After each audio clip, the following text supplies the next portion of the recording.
Back in the United States, many lessons learned from the operations in Sicily, Markham Valley, and Salerno were made a part of training and maneuvers.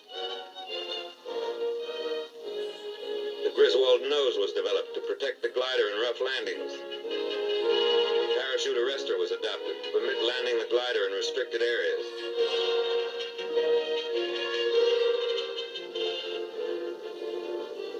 The intercom between tow plane and glider was introduced.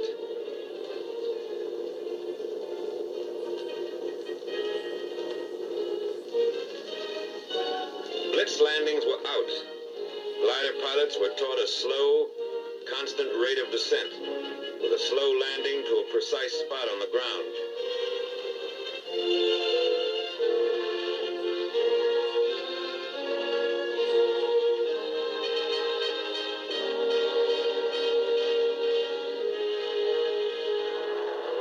Many types of combat aircraft were suitable for towing the CG-4A glider.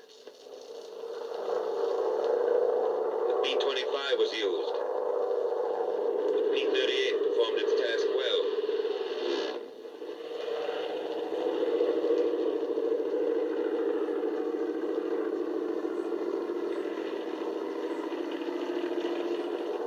And even the PBY became a tow plane.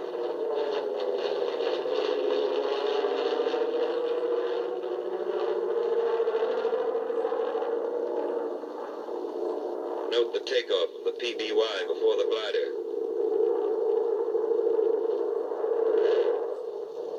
Here's a B-17 in dual tow.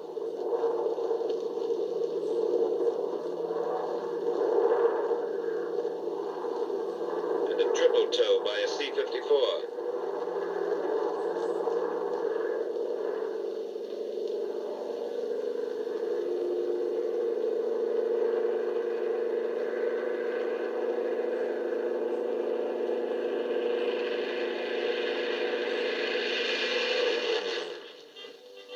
Airborne aviation engineers trained in anticipation of their probable use for building landing strips and rebuilding bombed aerodromes in France.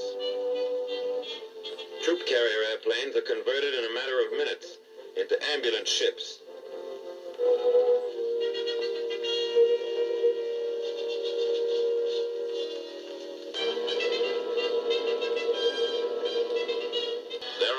Must be an integral part of the basic plan made by the agency directing all land, sea, and air forces in the operation.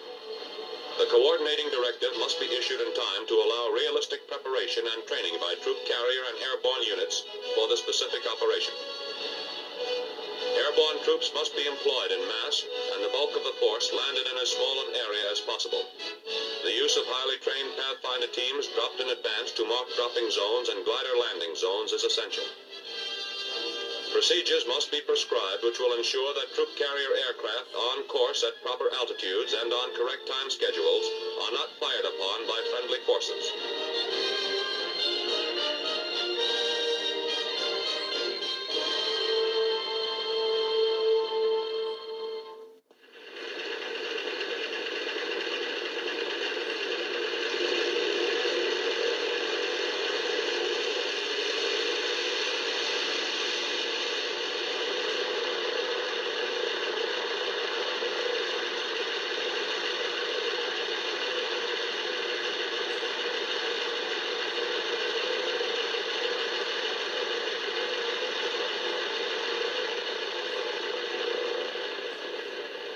Pilots and the staffs of operational training groups, which were committed to the United Kingdom, were trained in flying procedures of the United Kingdom before they left the States.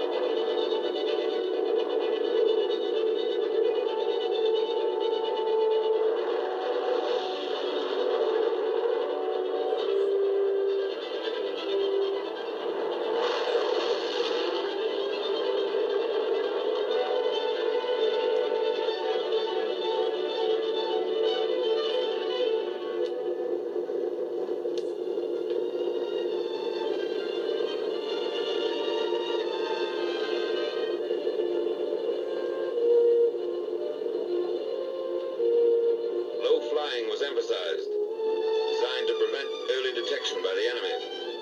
Air crews had to fly through a corridor of flak, pinpointed by searchlights.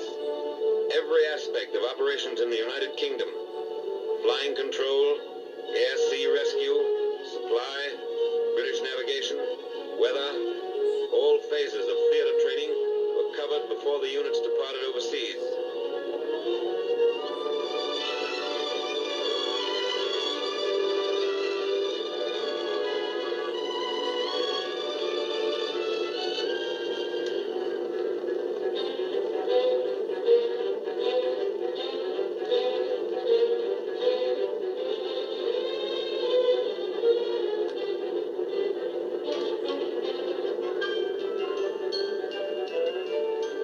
Maneuvers ended with gliders landing in small fields, similar to the potential landing zones in France. Live loads are in the gliders.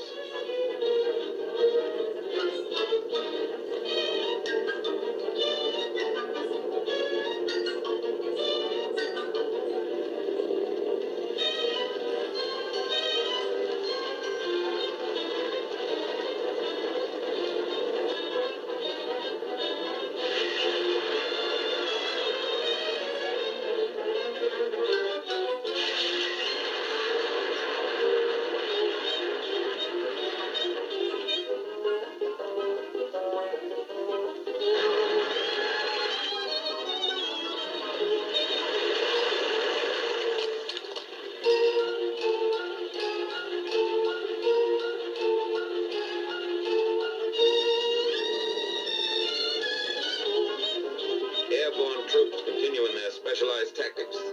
Glider pilots are trained to stay in action with them until evacuated.